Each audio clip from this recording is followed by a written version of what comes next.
ወወልድ ወመንፈስ ቅዱስ አሐዱ አምላክ አሜን። እናማትብ በስመ አብ ወወልድ ወመንፈስ ቅዱስ አሐዱ አምላክ አሜን። በስመ አብ ወወልድ ወመንፈስ ቅዱስ አሐዱ አምላክ አሜን። ክቡር አባታችን የዚህ ታላቅ ደብር አስተዳዳሪ፣ ክቡራን አበው ካህናት፣ ሊቃውንተ ቤተ ክርስቲያን፣ መምህራን፣ አባቶች፣ እናቶች፣ ወንድሞች፣ እህቶች እንዲሁም ሕፃናት በእግዚአብሔር ሰላምታ እንደምናመሻችሁ አሜን። ምሕረት ቸርነቱን አብዝቶ እስከዚህ ሰዓት ያደረሰን በዕድሜያችን ላይ የዛሬዋን ዕለት ይችን ሰዓት የጨመረልን የአባቶቻችን አምላክ ልዑለ ባሕርይ እግዚአብሔር ስሙ የተመሰገነ ይሁን። እንደ እግዚአብሔር ቅዱስ ፈቃድ በሚኖረን አጭር ሰዓት በመዝሙረ ዳዊት መዝሙር 33 ከቁጥር 7 ላይ በሚገኝ ኃይለ ቃል መነሻነት በዛሬው ዕለት በስሙ የተሰበሰብንለትን ሊቀ መላእክት ቅዱስ ሚካኤልን አስመልክቶ ለጥቂት ደቂቃዎች እንማራለን። እግዚአብሔር አምላካችን በቸርነቱ እንዲያስተምረን እንዲመክረን የእርሱ ቅዱስ ፈቃድ ይሁንልን። የእግዚአብሔር መልአክ በሚፈሩት ሰዎች ዙሪያ ይሰፍራል ያድናቸውማል። ነቢየ እግዚአብሔር ዳዊት በ33ኛው መዝሙሩ ላይ የእግዚአብሔር መልአክ በሚፈሩት ሰዎች ዙሪያ ይሰፍራል ያድናቸውማል በማለት የተናገረው ቃል የትምህርታችን መነሻ ነው። ለአባቶቻችን ለነቢያት፣ ለአባቶቻችን ለሐዋርያት፣ ለአባቶቻችን ለሐዋርያውያን አበው፣ ለሊቃውንት በጉባኤያቸው ተገኝቶ ምስጢሩን ጥበቡን ገልጦ ያስተማረ አምላካችን እኛንም በቸርነቱ እንዲያስተምረን እንዲመክረን እንዲገስጸን የእርሱ ቅዱስ ፈቃድ ይሁንልን። እስቲ ስለማላያችሁ አንዴ ድምፃችሁን እንድሰማ ከኔ ጋር በሉ። የእግዚአብሔር መልአክ በሚፈሩት ሰዎች ዙሪያ ይሰፍራል ያድናቸውማል። ይህንን ቃል ነቢየ እግዚአብሔር ዳዊት በ33ኛው መዝሙሩ ላይ ነው የተናገረው። ስለዚህ በዚህ ቃል ስለ ቅዱሳን መላእክት በአጠቃላይ ሚካኤልን፣ ገብርኤልን፣ ሰባቱን ሊቃነ መላእክት በአጠቃላይ እግዚአብሔርን መላእክት አስመልክቶ ነቢየ እግዚአብሔር ዳዊት የተናገረው ቃል ነው። የእግዚአብሔር መልአክ በሚፈሩት ሰዎች ዙሪያ ይሰፍራል። ምን ይላቸዋል አለ? ያድናቸዋል። የመጀመሪያው በዚህ በነቢዩ ዳዊት ቃል የምንማረው የእግዚአብሔር መልአክ የሚለውን ቃል ነው። እነ ሚካኤል፣ እነ ቅዱስ ሚካኤል፣ እነ ቅዱስ ገብርኤል በአጠቃላይ መላእክትን ሁሉ የምናከብራቸው የምንወዳቸው በተፈጥሯቸው መላእክት ስለሆኑ አይደለም። የማን መልአክ ስለሆኑ ነው? የእግዚአብሔር መልአክ። ሚካኤልን የምንወደው የምናከብረው፣ በዓሉን የምንዘክርለት፣ መዝሙር የምንዘምርለት በተፈጥሮ መልአክ ስለሆነ አይደለም። የማን መልአክ ስለሆነ ነው? የእግዚአብሔር መልአክ ስለሆነ። መላእክት ሆነው የእግዚአብሔር መላእክት ያልሆነዋል። ለምሳሌ ሰይጣን በተፈጥሮ ምንድን ነው? መልአክ ነው። ግን አናከብረው፣ አንዘምርለትም፣ አናመሰግነውም። የጸጋ ስግደት አንሰግድለትም። ቢለምንን አንሰግድለትም። ወድቀ ብትሰግድልኝ ይህንን ሁሉ ሰጣለሁ ብሎ ቢለምንን እንኳን ሂድ አንተ ሰይጣን ብለን እናባረዋለን። ለምን? ሳጥናኤል የማን መልአክ ስላልሆነ። የእግዚአብሔር ሚካኤል ግን የማን መልአክ ነው? ምእመናን የእግዚአብሔር መላእክት ነው መካከል ነው። መላእክትን እንድናከብራቸው የሚያደርገን መልአክነታቸው አይደለም ወይም ክንፋቸው አይደለም። እንደውም አንዱ ባለቅኔ ለመልአክ ይናከብሮ ለእማ አስረጸ ክንፈ በመጠን ነው ይቆሙ። መልአክ በቁመቱ ልክ ክንፉን ስለዘረጋ አናከብረውም። ክንፉን አይተን አናከብረውም። ለምን? ለኦፍ ወለትንትነ ያስመ ክንፍ ጎሙ፣ ወፍና ትንኝም ክንፍ አላቸው። ወበሲበቱ ለሰብ ይናከብሮ ቀዲሙ፣ ሰውንም ሽበቱን አይተን አናከብረውም። ምክንያቱም ድንጋይና እንጨትም ሲቆዩ ምን ያወጣሉ? ሽበት ያወጣሉ ብለዋል። ስለዚህ መላእክትን የምናከብራቸው የመጀመሪያው ምእመናን መላእክት ስለሆኑ ሳይሆን የማን መላእክት ስለሆኑ ነው? የእግዚአብሔር እስከሆኑ እናከብራቸዋለን። ከእግዚአብሔር ሲጣሉ አናከብራቸው። ሰይጣን የከበረ መልአክ ነበረ፣ ብርሃናዊ መልአክ ነበረ። አንዳንድ ሰው ምን ነው እግዚአብሔር እንደው ሳይቸግረው ሰይጣንን ባይፈጥረው ኖሮ የሚል ሰው አለ። ከኔ ጋር ናችሁ ምእመናን? አዎ ሰይጣንን ባይፈጥረው ኖሮ እንዳትሉ፣ ምክንያቱም እግዚአብሔር ሰይጣንን አልፈጠረው። ሰይጣንን የፈጠረው እግዚአብሔር አይደለም። እግዚአብሔር የፈጠረው ሳጥናኤልን ነው፣ ቅዱስ መልአክን ነው። ሰይጣንን የፈጠረው ራሱ ሳጥናኤል ነው። ለምሳሌ አንዲት ሴት ልጅ ብትወልድ ልጇ አድጎ ሌባ ቢሆን ይቺ ሴት የወለደችው ልጅ ነው ወይስ ሌባ? መልሱልኝ። ሌባ የሆነው ማን ነው? ራሱ በራሱ ተነሳሽነት ነው። ሰይጣን ቅዱስ ሆኖ ነው የተፈጠረው። ነቢየ እግዚአብሔር ሕዝቅኤል እንደተናገረው ከተፈጠርክበት ጊዜ አንስቶ እስከ ወደቅክበት ቀን ድረስ በመንገድ ፍጹም ነበርክ ይላል። ንጹሕ ሆኖ ነው የተፈጠረው። ሊጋርድ የተቀባ ኪሩብ ነበረ። አሐዜ መንጦላዕት ቅሩበ መለኮት የሰማዩን መጋረጃ የእሳቱን መጋረጃ የሚይዝ ለመለኮት ቅርብ የሆነ ቅዱስ መልአክ ነበረ። ራሱን የረከሰ ያደረገው ሰይጣን። ስለዚህ አናከብረውም። መልአክ መሆኑን አይተን አናከብረውም። ረቂቅ መሆኑን አይተን አናከብረውም። የምናከብረው የማን መልአክ ስለሆነ ብቻ ነው? ሚካኤልን አሁን የምናከብረው የእግዚአብሔር መልአክ። ስለዚህ ነቢየ እግዚአብሔር ዳዊት ምን አለ? የእግዚአብሔር መልአክ በሚፈሩት ሰዎች ዙሪያ ይሰፍራል። ምን ይላቸዋል? ያድናቸዋል። ቅዱስ ሚካኤል የእግዚአብሔር መልአክ ነው። ምእመናን መላእክት ሁሉ የእግዚአብሔር መልአክ ናቸው። ግን የእግዚአብሔር ብቻ አይደሉም፣ የእኛም ናቸው። መጽሐፍ ቅዱስ መላእክትን የእግዚአብሔር ብቻ አይደለም የሚላቸው፣ የእኛ የእያንዳንዳችንም መላእክት ናቸው። ለምን? ጌታችን በማቴዎስ ወንጌል ምዕራፍ 18 ላይ ከእነዚህ አለ ከታናናሾቹ አንዱን እንዳትንቁ ተጠንቀቋል። ከእናንተ መሃል በዕድሜ ሕፃን ነው ብላችሁ እንዳትንቁ፣ በምግባር ኃጥእ ነው ኃጢአተኛ ነው ብላችሁ እንዳትንቁ፣ በሀብት ድሃ ነው ብላችሁ ነዳይ ነው ብላችሁ ችግረኛ ነው ብላችሁ እንዳትንቁ ተጠንቀቁ። ከነዚህ ከታናናሾቹ አንዱን እንዳትንቁ ተጠንቀቁ።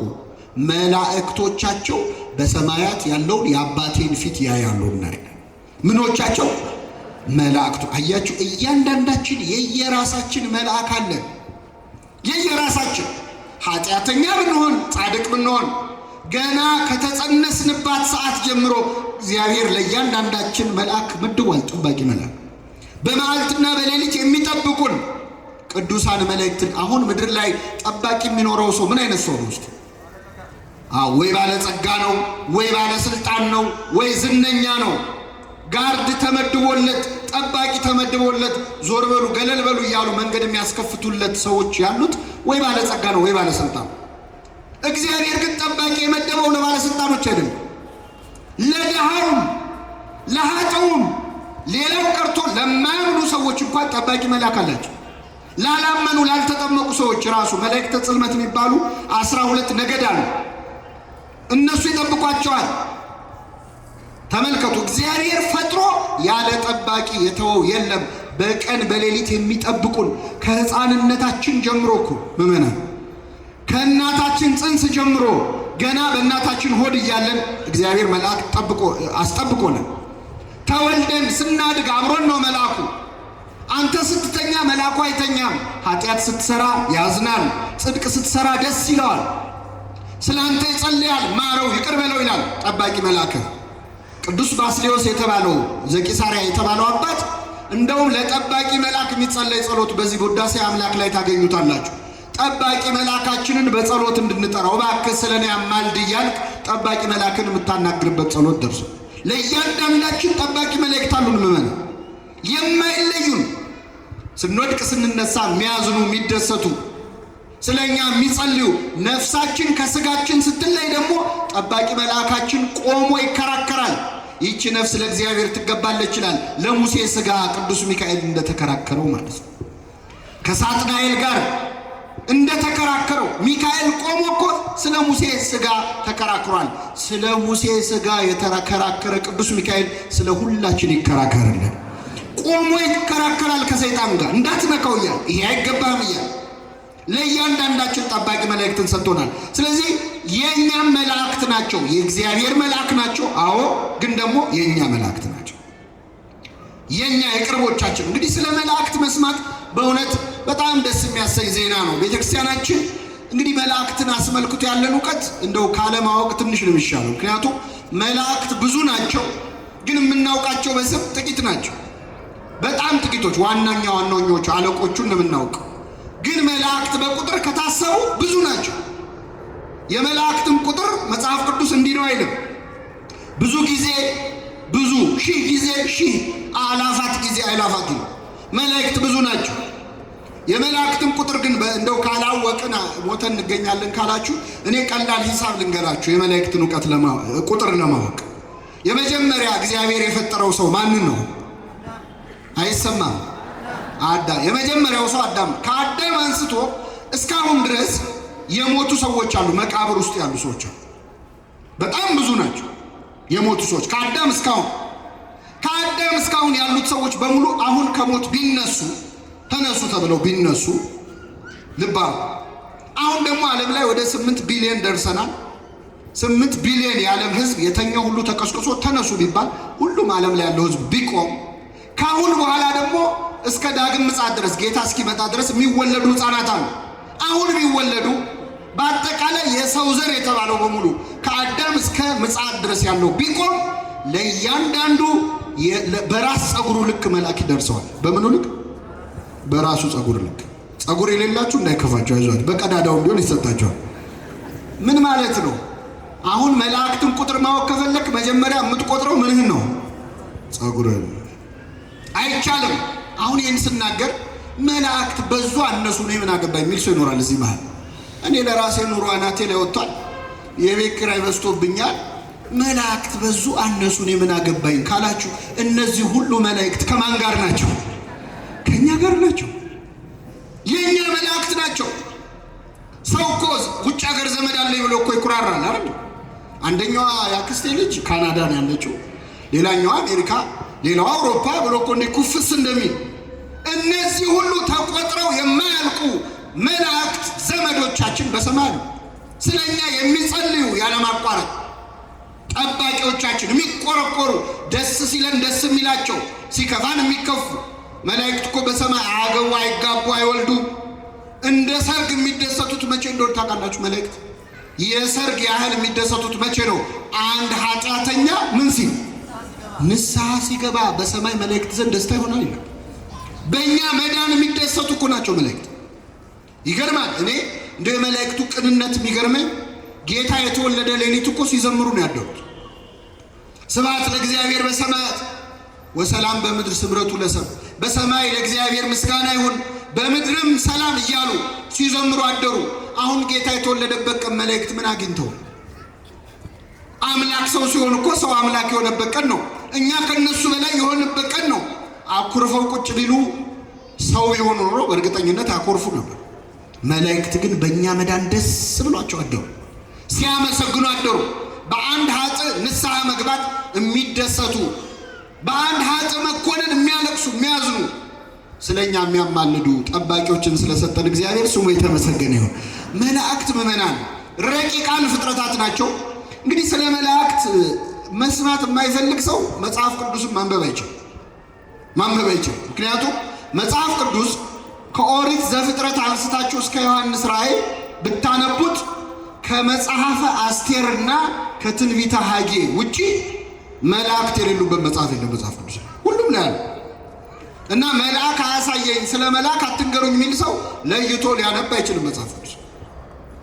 በሐዲስ ኪዳን ደግሞ ስትመጡ መላእክት የሌሉበት ታሪክ የለም። ጌታ የተጸነሰው ድንግል ማርያምን ቆሞ ማን አብስሯት ነው? መልአክ አብስሯት ነው። ተመልከቱ። ሲወለድ የዘመሩት መላእክት ናቸው። ሲሰቀል ዓርብ ዕለት ያዘኑት የተንቀጠቀጡት፣ እንደውም ከመሰቀሉ ከአንድ ቀን በፊት ይላል የሉቃስ ወንጌል ምዕራፍ 22 ላይ ጌታችን ተጨንቆ ይጸልይ ነበር ይላል። ሊሰቀል አንድ ቀን ሲቀረው መንፈስ ተዘጋጅታለች ሥጋ ግን ደካማ ነው ባለበት ቦታ በዚያ በጌቴሴማኒ ይጸልይ ነበር ክርስቶስ። ተጨነቀ። ከጭንቀቱ ብዛት ምእመናን ላብ ብቻ አይደለም ያላበው፣ ደም እንደ ወዝ ሆኖ ወጣ። የሕክምና ሰዎች ምን ይላሉ? አንድ ሰው በጣም ሲጨነቅ ጭንቀቱ ሲበዛ ላብ ያልበዋል። ላቡ በጣም ጭንቀቱ ከመጠን ሲያልፍ ግን በላብ ፈንታ ደም ይወጣዋል። ሄማቶድሮሲስ የሚባል ከ1 ሚሊዮን ሰው አንድ ሰው ላይ የሚከሰት ኬዝ አለ። ክርስቶስ ለኛ የተጨነቀው በ1 ሚሊዮን አንድ ሰው የሚከሰተውን ጭንቀት ነው። ተጨነቀ።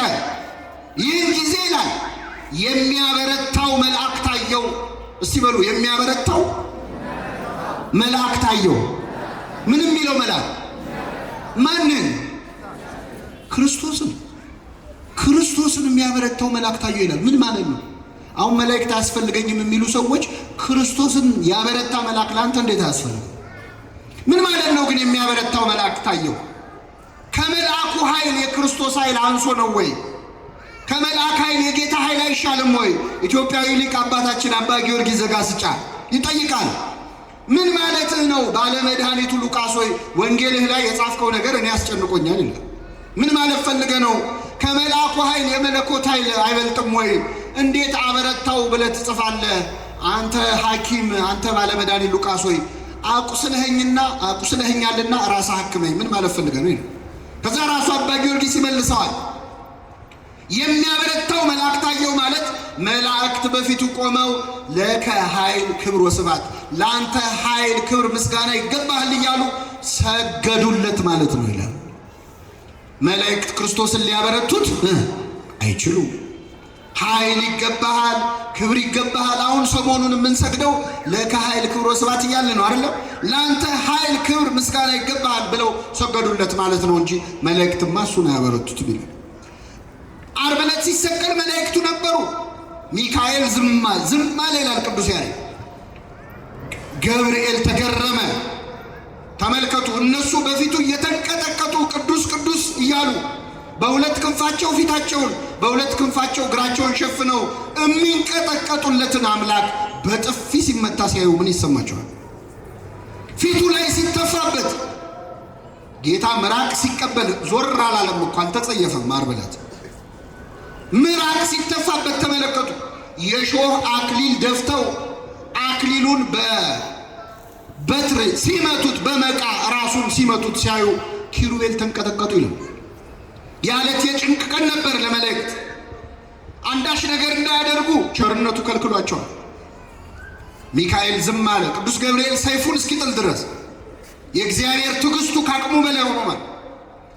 መላእክት ዓርብ ዕለት ተጨንቀዋል። እርቃኑን ሲሰቀል ደግሞ የሚሆኑት አጡ። በክንፎቻቸው ከለሉት።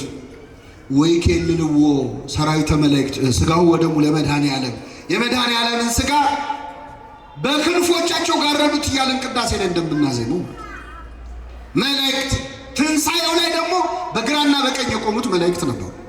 መላእክት የሌሉበት ክርስትና፣ መላእክት ያላገለገሉ ክርስቶስ አናውቅ። ክርስቶስን ከመላእክት ለይተህ ማየት አትችልም። ሐዋርያቱን ለአገልግሎት ያሰማሯቸው መላእክት ናቸው። ቢታሰሩ እስር ቤት ገብተው አንኳኩተው ያስወጧቸው። እኔ በጣም የሚገርመኝ እንደውም እዚህ ሐዋርያት ሥራ ላይ ቅዱስ ጴጥሮስ ታሰረ። ከኔ ጋር ናችሁ ምእመናን?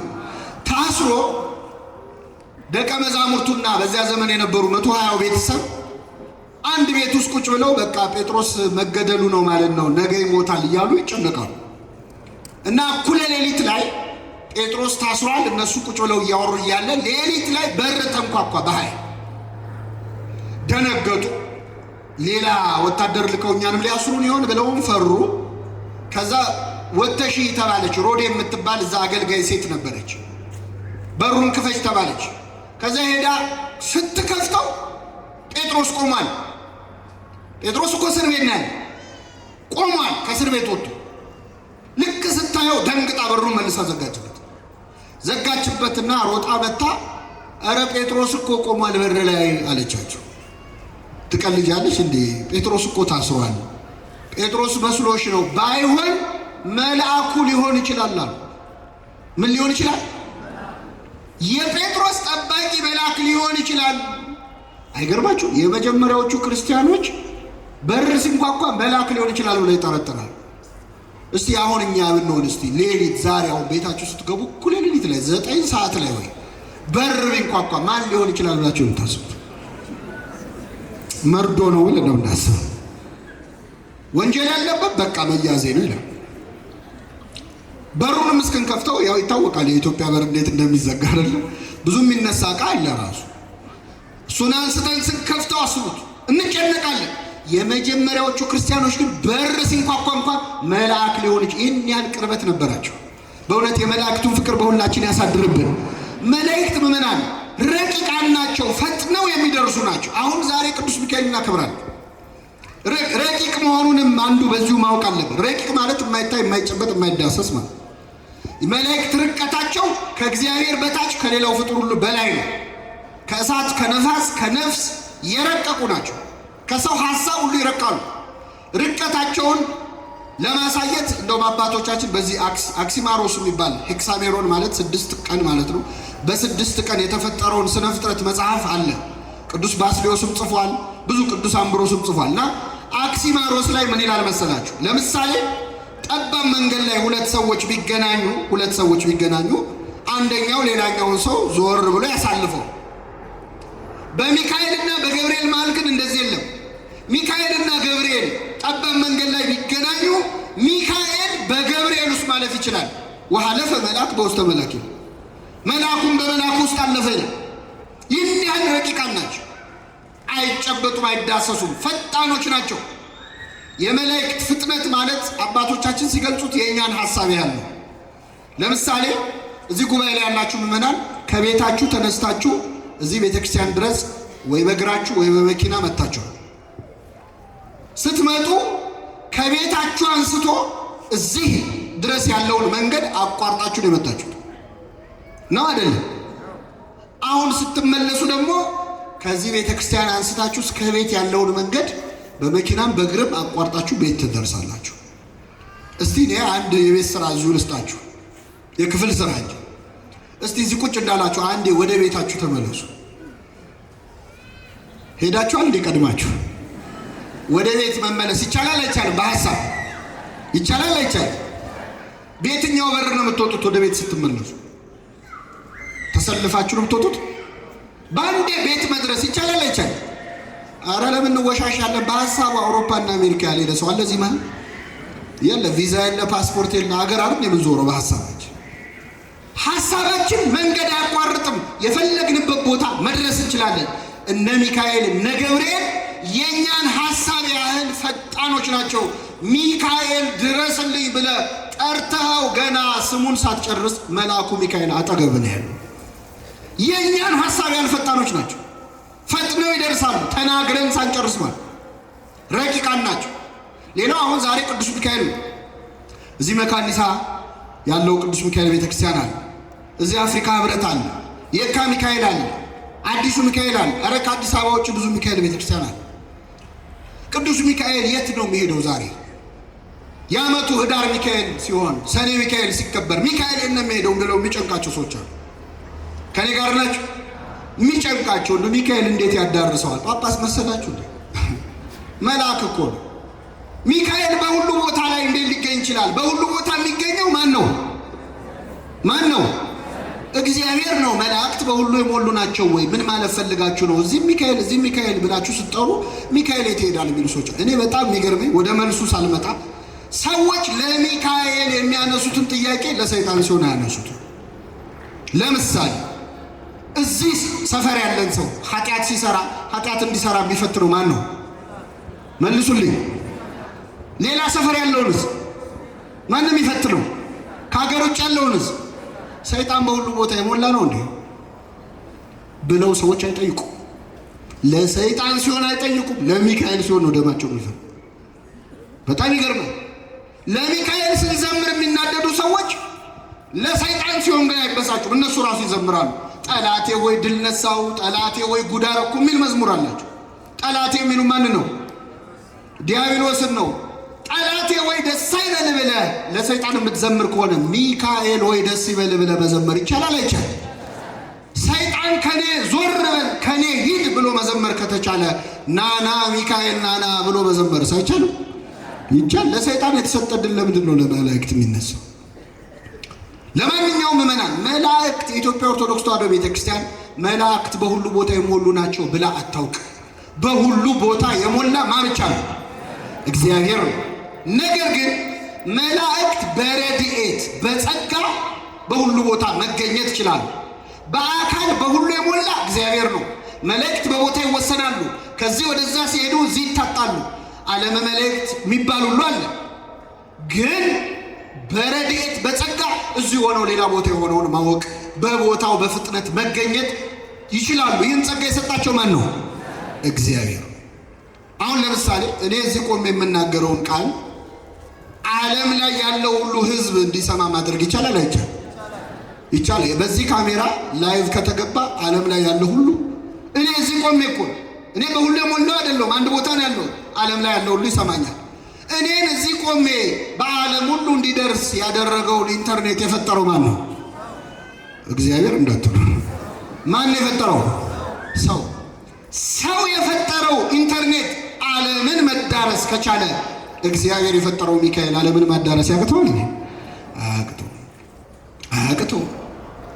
ጥቅሱን ልመለስላችሁ፣ ወደ ርዕሳችን እንመለስ። የእግዚአብሔር መልአክ በሉ በሚፈሩት ዙሪያ ይሰፍራል። የማን መልአክ? መልአክ ሲል ብዙ ነው አንድ ነው? መልአክ ሲል ብዙ ነው አንድ ነው? አንድ ነው። የእግዚአብሔር መልአክ አንዱ መልአክ ቅዱስ ሚካኤል፣ ቅዱስ ገብርኤል ብቻ አንዱ መልአክ እግዚአብሔርን በሚፈሩ ሰዎች ዙሪያ ይሰፍራል። እግዚአብሔርን የሚፈሩ ሰዎች አንድ ናቸው ብዙ ናቸው? ሰዎች ነው የሚለው። አንድ ናቸው ብዙ ናቸው? የሚኖሩት አንድ ቦታ ነው ብዙ ቦታ ነው? መልአኩ ስንት ነው? ሰዎቹ ስንት ናቸው? አንዱ መልአክ ሚካኤል እግዚአብሔርን በሚፈሩ ሰዎች ዙሪያ ምን ይላል? ያድናቸው ማለት ነው። ብዙ ቦታ ናቸው እነሱ። ሚካኤል ግን ይሰፍራል። ሲጀመር እቺ ምድር የምትባለው በነገራችን ላይ ሚካኤል እዚህም እዛም እንዴት ይገኛል የምትለው ቁመቱ ስንት እንደሆነ በምን አውቀው ነው ይላል ቅዱስ አምብሮስ። የመልአኩ መጠኑን ምኑን አውቀው ነው። ሲጀመር እቺ መሬት የምትባለው ፕላኔት ለቅዱስ ሚካኤል እኮ ኳስ ማለት ነች። አንዱ መልአክ ምድርን መዞር ይችላል። ሰይጣንም እንደዛው። ሰይጣን ብሎ የለ ኢዮብን ፈትኖት ሲመጣ ዓለምን ዞሬ ተመላለስኩ ይላል። እኛ ማጅላን ነው ዓለምን ዞረ ተብለን የተማረው። ሰይጣን ዞሯል በደንብ። በቅጽበት ውስጥ ሰይጣን ዓለምን መዞር ከቻለ ሚካኤል ዓለምን መዞር ይችላል አይችልም? ይችላል። ተመልከቱ። በዛ ላይ አንዱ መልአክ ዮሐንስ ራእይ ምዕራፍ 18 ከቁጥር 1 ቤት ስትገቡ አንብቡት። ራእይ 18 1 ላይ ታላቅ ምልክት በሰማይ ታየ፣ ታላቅ ስልጣን ያለው መልአክ ከሰማይ ሲወርድ አየው፣ ከክብሩ የተነሳ ምድር አበራች ይላል። ማን አበራች? መልአኩ ስንት ነው? ማንን አበራ? ምድርን። ቅዱስ ሚካኤል ለሁላችን ያብራልን፣ ለዓለም ያበራል። ከፀሐይ በላይ ማብራት ይችላሉ መላእክት። ስለዚህ መላእክት በሁሉ ቦታ አልሞሉም፣ ግን በረድኤት በጸጋ ይገኛሉ። በያለንበት ስፍራ ፈጥነው ይደርሳሉ። የእግዚአብሔር መልአክ በሚፈሩት ሰዎች ዙሪያ ይሰፍራል። ምን ይላቸዋል? ያድናቸዋል ያለው ነቢዩ ይህንን ነው። ይህን ካየን አንድ ሁለት ነገር ልጨምርና አበቃለሁ። የእግዚአብሔር መልአክ በሚፈሩት ሰዎች ዙሪያ ይሰፍራል። ምን ይላቸዋል? ያድናቸው። ምን በሚሉት ዙሪያ ነው የሚሰፍረው? በሚፈሩት። የመላእክት ጥበቃ በሚፈሩት ሰዎች ዙሪያ ነው፣ በደፋሮቹ አይደለም። በሚዳፈሩ ሰዎች ዙሪያ ይሰፍራል። እግዚአብሔርን በሚፈሩ ሰዎች ዙሪያ እግዚአብሔር መልአኩን ይልካል። ቅዱስ ሚካኤል አሁን በሚፈሩት መሃል ያለው እግዚአብሔርን በሚፈሩ በደፋሮች መሃል አይደለም። እግዚአብሔርን በሚንቁ መቅደሱን በሚዳፈሩ ሕጉን በሚጥሱ መሃል ይሰፍራል አይደለም። እግዚአብሔርን በሚፈሩ ሰዎች ዙሪያ ይሰፍራል። ምን ይላቸዋል? ያድናቸዋል። እግዚአብሔርን መፍራት ለሁላችን ያድለን። እሱን ስንፈራ የመላእክቱ ጥበቃ በዛው ይከተላል። የመጨረሻው የእግዚአብሔር መልአክ በሚፈሩት ሰዎች ዙሪያ ይሰፍራል ካለ በኋላ ያድናቸዋል አለ። ምን ይላቸዋል? ያድናል። መላእክት ያድናሉ። በመናን መላእክት ያድናሉ። ያድናሉ ማለት ይፈጥራሉ ማለት የሚመስለው ሰው አለ። ያድናሉ ማለት ምን ማለት ነው? ይህ ሲባል የሚደነግጠው ሰው በዚህ በሐዋርያት ሥራ ምዕራፍ 4 ቁጥር 12 ላይ አንድ የተጻፈ ቃል አለ። መዳን በሌላ በማንም የለም፣ እንድንበት ዘንድ ለሰው ልጆች የተሰጠን ስም አንድ ነው፣ እርሱም ኢየሱስ ክርስቶስ የሚል ቃል አለ። እስቲ በሉ መዳን በሌላ በማንም የለም። ታዲያ መዳን በሌላ በማንም የለም የሚል ከሆነ መጽሐፍ ቅዱስ ሚካኤል ያድናል፣ ገብርኤል ያድናል ለምን ትላላችሁ? መዳን እኮ በሌላ በማንም የለም የሚል ጥያቄ የሚፈጠርበት ሰው አለ። እንግዲህ ምን እናደርገው? ሁለቱም ጥቅስ ያለው መጽሐፍ ቅዱስ ላይ ነው። የእግዚአብሔር መልአክ በሚፈሩት ዙሪያ ይሰፍራል። ምን ይላቸዋል? ደግሞ መዳን በሌላ በማንም እንዴት እናስታርቀው? መጻሕፍት ዱላ ቢኖራቸው ይጋደሉ ነበር ይባላል። ካልተብራራ ካልተተረጎመ ግራ ያጋባል። ምን ማለት ነው? የእግዚአብሔር መጀመሪያ መዳን በሌላ በማንም የለም ያለው ማን እንደሆነ ልንገራችሁ። ሁለት ሐዋርያት ጴጥሮስና ዮሐንስ ወደ ቤተ መቅደስ ጸሎት ሊያደርጉ በ9 ሰዓት ሄዱ። ሲሄዱ መቅደሱ በር ላይ አንድ የታመመ ሰው፣ ሽባ የሆነ ሰው ተኝቶ እባካችሁ መጽውቱኝ፣ እርዱኝ፣ እንደው ብር ካላችሁ እያለ ይለምናል። ጴጥሮስ ዞረና አየው፣ ዮሐንስም አየው። ከዚያ ምን አለው? ብርና ወርቅ የለንም አለ። ምን የለንም? አቤት የዛን ጊዜ አገልጋዮች ብር የላቸውም ነበር። አሁን ቢሆን ብር እንኳን አናጣም አንሰጥም እንጂ ብርና ወርቅ የለንም፣ ያለንን ግን እንሰጣለን። ወደኛ ተመልከታ። ወደ ማን ተመልከት? ወደ ቅዱሳኑ አይናችንን ለመመልከት ያብቃል። ወደ ክርስቶስ ተመልከታል። ወደኛ ተመልከታል። ወደ ቅዱሳን ስትመለከት እግዚአብሔርን ታገኘዋል። ወደኛ ተመልከት፣ ያለንን እንሰጣለን። በናዝሬቱ በኢየሱስ ክርስቶስ ስም ተነሳና ተመላለሳል። ያ ሰውዬ ወዲያውኑ ዳነ። ተከትሏቸው ወደ ቤተ መቅደስ ገባ። አሁን ይገርማቸዋል። አይሁዲን ሲሰሙ እንዴት እንዲህ አይነት ተአምር ሊያደርጉ ቻሉ? በምን ስልጣን እናደረጉ ብለው አጉረመረሙ። ከዛ ሸንጎ ላይ ያቀረቧቸው ጴጥሮስን እና ዮሐንስ በማን ስልጣን ታደርጋላችሁ ብለው ጠየቋቸው። ጴጥሮስ መለሰ፣ በማን ስልጣን እንድናድን ትጠብቃላችሁ? ሰቅላችሁ በገደላችሁት በናዝሬቱ በኢየሱስ ክርስቶስ ስም ነው። መዳንም በሌላ በማንም የለም። እንድንበት ዘንድ የተሰጠን ስም ኢየሱስ ክርስቶስ የሚለው ነው። አሁን ይህን ቃል የተናገረው ጴጥሮስ ነው። ጴጥሮስ ይህን ከማድረጉ በፊት ይህን ሽባ አድኖታል። ያዳነው ግን በማን ስም ነው? ስለዚህ እኔ ባድንን ማድነው በክርስቶስ ስም ነዋል። መዳን በሌላ በማንም ሚካኤል፣ ቅዱስ ሚካኤል አሁን ቢገለጥልንና ብንጠይቀው የሚመልስልን መዳን በሌላ በማንም። ድንግል ማርያም ታድናለች። አዎ ታድናለች። በማን ስም? በክርስቶስ። መላእክቱ፣ ጻድቃኑ፣ ቅዱሳኑ ቢያድኑ በማን ስም ነው ያድኑ? ያለ እሱ ስም ሊያድኑ። ምክንያቱም መዳን በሌላ በማንም የለም። በዛ ላይ ሚካኤል ሌላ ነው፣ በሌላ ነው መዳን የሌለው እንጂ ሚካኤልማ ሌላ አይደለም። የራሱ የክርስቶስ አገልጋይ ባሪያው ነው። ድንግል ማርያምማ እናቱ ናት። ቅዱሳኑማ አገልጋዮቹ ናቸው። መዳን በሌላ የለም፣ በሰይጣን የለም፣ በጥንቆላ የለም፣ በባዕድ አምልኮ የለም፣ በመተት የለም። ምንድንበት ስም? በክርስቶስ ብቻ። ሚካኤልም ገብርኤልም ቢያድኑን በሱ ስም ነው። እግዚአብሔር በቅዱሳኑ ያድናል፣ ያለ ቅዱሳኑም ያድናል። ቅዱሳን ግን ያለ እግዚአብሔር ማዳን አይችሉም። መዳን በሌላ በማንም የለም። ለምን? የባህሪ ገንዘቡ ነው ማዳን ለእግዚአብሔር። ኃይል የእግዚአብሔር ነው፣ ማዳን የእግዚአብሔር ይላል ነቢየ እግዚአብሔር ዳዊት። ኃይል የማን ነው? እችን መዝሙር አታቋጥም? ኃይል የእግዚአብሔር ነው፣ ማዳን። ያው ብዙ ሰው እችን መዝሙር የሚዘምረው ፌዴራል ፖሊስ ሲያይ ነው። እኔ ለምን እንደሆነ አላውቅም። ልክ ፖሊስ ሲያይ ኃይል የእግዚአብሔር ነው ይላል። ግን ጥቅሷን እባካችሁ ፖሊስ ሳታዩ አስታውሷት። ኃይል የእግዚአብሔር ነው በሉ እስኪ። ማዳን የእግዚአብሔር፣ በባህሪው ማዳን የሚችል ባልቻ ነው። ቅዱሳን የማዳን ኃይላቸውን ያገኙት ከማን ነው? እሱ ሲሰጣቸው ነው። እሱ ከነሳቸው ግን ሊያድኑ አይችሉም። ስለዚህ የእግዚአብሔር መልአክ በሚፈሩት ሰዎች ዙሪያ ይሰፍራል፣ ያድናቸዋል የተባለው በማን ኃይል ነው?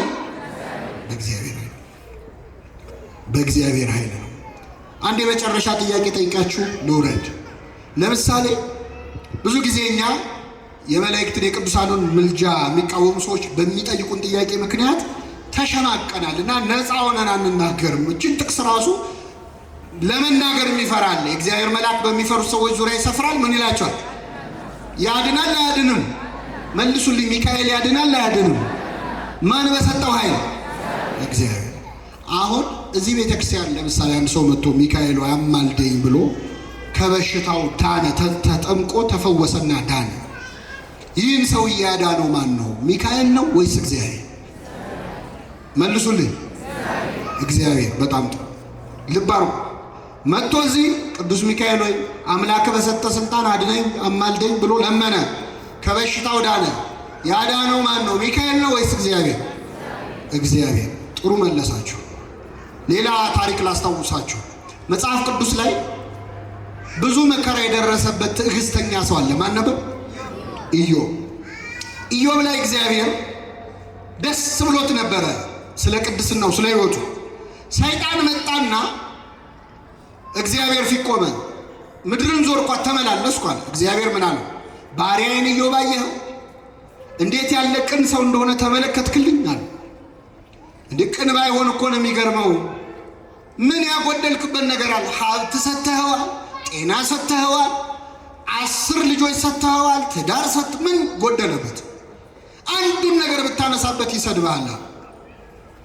ሕይወቱን አትንካ፣ ግን የፈለግከውን አድርግበት አለ። ሰይጣን ፍቃድ እንዳገኘ ሄዶ መጀመሪያ የኢዮብን ሀብት ንብረት በሙሉ አወደሙ። ኢዮብ ተነገረው፣ ሀብት ንብረት ወደመ ተባለ። ኢዮብ ምን አለ? እግዚአብሔር ሰጠ። የእግዚአብሔር ስም ምን ያለ ይሁን? ተራ ብር እኮ አይደለም የጠፋበት፣ ሙሉ ሀብቱ ነው የወደመው። አሁን ሞባይላችሁ ቢጠፋ ከዚህ ጉባኤ ስትወጡ እግዚአብሔር ሰጠ እግዚአብሔር ነሳ ትላላችሁ? ምን ነው ምን አለ እኮ ነው የምትሉት አይደል? አንተም ብዬ መጥቼ ጉድ ትሰራኝ ነው ምንለው። 10 ልጆች ሞቱበት። ከዛ ደግሞ ሰይጣን ስልቱ ይገርማል፣ ፈጠነ። መጀመሪያ ሀብቱን አወደመበት፣ ከዛ ልጆቹ ሞቱ። መጀመሪያ ልጆቹን ቢሞቱ ኖሮ ሀብት ጠፋ ሲባል እንኳን ሀብቴ ልጆችን ሞተዋል ይላል። ስለዚህ መጀመሪያ በሀብቱ ፈተኑ። ከዛ 10 ልጆች ሞቱበት። እግዚአብሔር ሰጠ እግዚአብሔር ነሳ። ከዛስ ከራስ ፀጉሩ እስከ እግር ጥፍሩ ድረስ በቁስል ተወረሰ። የገዛ ቁስሉ እስኪሸተው ደረሰ። በሸክላ እስከ ማከክ ደረሰ ቁስሉ። አሁንም እግዚአብሔር ሰጠ እግዚአብሔር ነሳ። የእግዚአብሔር ስም የተመሰገነ ይሆናል። አሁን ጥያቄ ልጠይቃችሁ፣ ኢዮብ ላይ መከራ ያወረደው ማን ነው? እግዚአብሔር ነው ወይስ ሰይጣን? በጣም ጥሩ። ኢዮብ ላይ መከራ ያወረደው ማን ነው? እግዚአብሔር ነው ወይስ ሰይጣን? ሰይጣን ነው። አንድ ሰውዬ ሚካኤል ቤተ ክርስቲያን መጥቶ ሚካኤል አማልደኝ አለ። ካለበት በሽታ ዳነ። እግዚአብሔር ሚካኤልን ልኮ አዳነው። ይህን ሰው ያዳነው ማን ነው? ሚካኤል ነው ወይስ እግዚአብሔር ስላችሁ ማን አላችሁ? እግዚአብሔር። ለሰይጣን ኢዮብ ላይ መከራ ለማውረድ ፍቃድ የሰጠው ማን ነው? ኢዮብ ላይ መከራ ያወረደው ማን ነው ስላችሁ ማን አላችሁ? ሰይጣን። ትንሽ እንደው ፌር ነው መልሳችሁ። እስቲ አሁን በደንብ ላስረዳችሁ። ለሚካኤል እኛን የማዳን ፍቃድ የሚሰጠው ማን ነው? ለሰይጣን እኛን የመፈተን ፍቃድ የሚሰጠው ማን ነው? እግዚአብሔር። ኢዮብ ላይ መከራ ያወረደው ማን ነው ስላችሁ ሰይጣን ካላችሁ፣ ይሄን በሽተኛ ያዳነው ማን ነው ስላችሁ ሚካኤል ማለት የለባችሁ? አለባችሁ የለባችሁ? ወይስ ሚካኤል ስሙ እንዲጠራ ሰይጣን መሆን አለበት? ሰይጣን ሲሆን ሰይጣን እንላለን፣ ሚካኤል ሲሆን ለምን እንሸማቀቃለን? የታወቀ እኮ ነው። ለሚካኤል የማዳን ኃይል የሚሰጠው ማን ነው? እግዚአብሔር ነው። ግን መጥቶ ስራውን የሰራው ማን ነው? ቅዱስ ሚካኤል። ሚካኤልን መጥራት እግዚአብሔርን መቃወም ሊሆን አይችልም። ሰይጣን መከራ ወረደ ስትሉ እግዚአብሔር አያገባውም ማለታችሁ ነው? አይደለም። ለሰይጣን ፍቃድ የሰጠው ማን ነበር? ይሄን እያወቅን ግን ሰይጣን ብለናል። ሚካኤልም እግዚአብሔር ልኮት ሲያድን ሚካኤል አዳነኝ ብትል እግዚአብሔር አላዳነኝም ማለት አይደለም። የመጨረሻ ነገር ልጨምርላችሁ።